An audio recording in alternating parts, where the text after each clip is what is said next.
I mean, easy question right off the rip, man. What the hell got into you tonight? I don't know.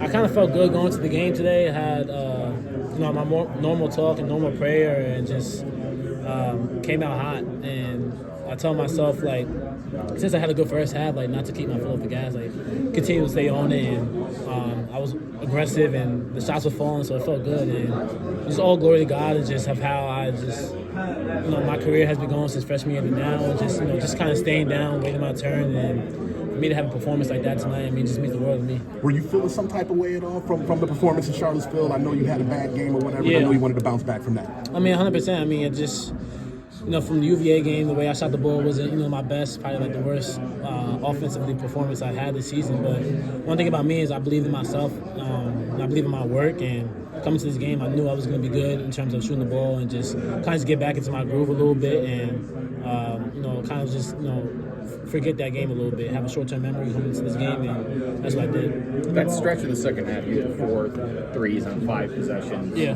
3 minutes. What's it like in a stretch like that where the ball's just going in? Does that happen a lot, or is that something when in your career you feel like a moment like that?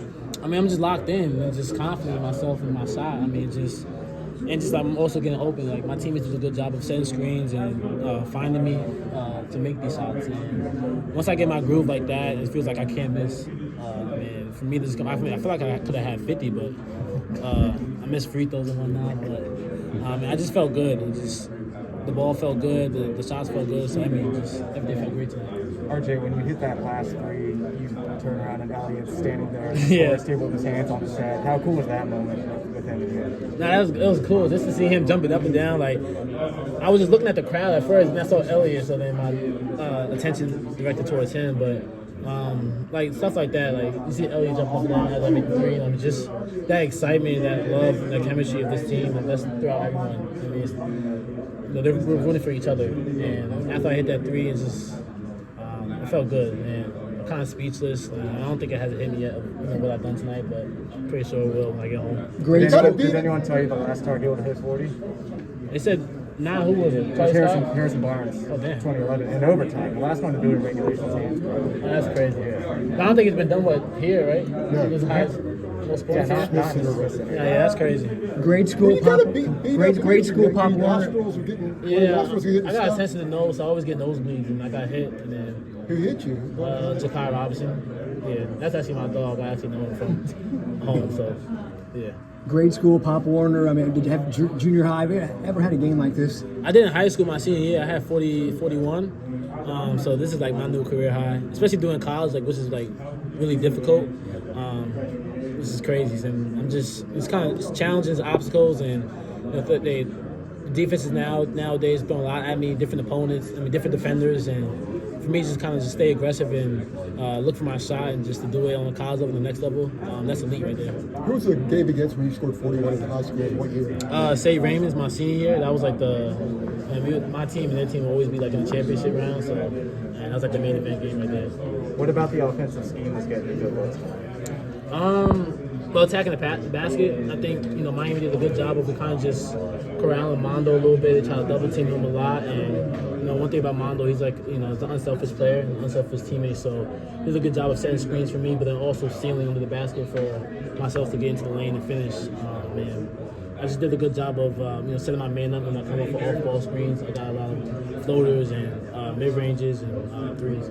RJ, all year you've preached wanting to have a great senior year. Come back for games like this, for these moments.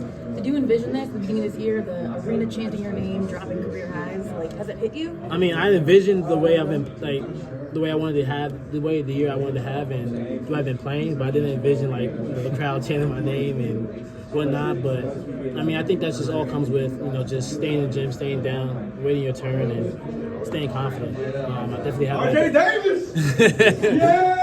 I definitely have an amazing career here from freshman year up until now. So just to see my progression throughout the years, and for me to have like a great year in my senior year and kind of just speaking that into existence, it's happening for me. So I'm happy. What was that locker room celebration like when you ran in? It was great. I mean, they got me on the court. I mean, I'm like soaking wet right now. I feel like I got hit with a bucket, but I mean, it was just fun. Just full of excitement and joy.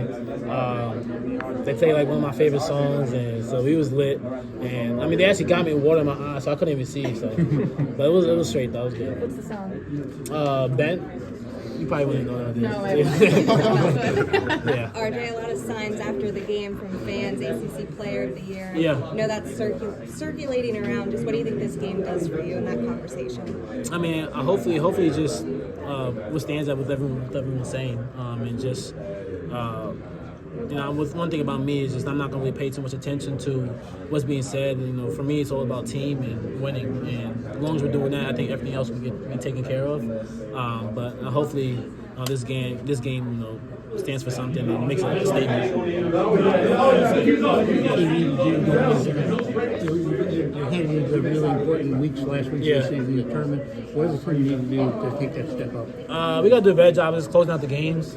I got to make free throws and just do a better job of just because we had a 10-point lead and then we kind of let them back into the game. So, and stuff like that, especially in March, like we might lose that game. So we got to go back to the drawing board. Like, yes, I had a great game. I had 42, but at the same time, we had a lot of points that we just gave up.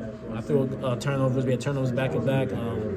So little stuff like that, we gotta kind of eliminate so we can be better in March.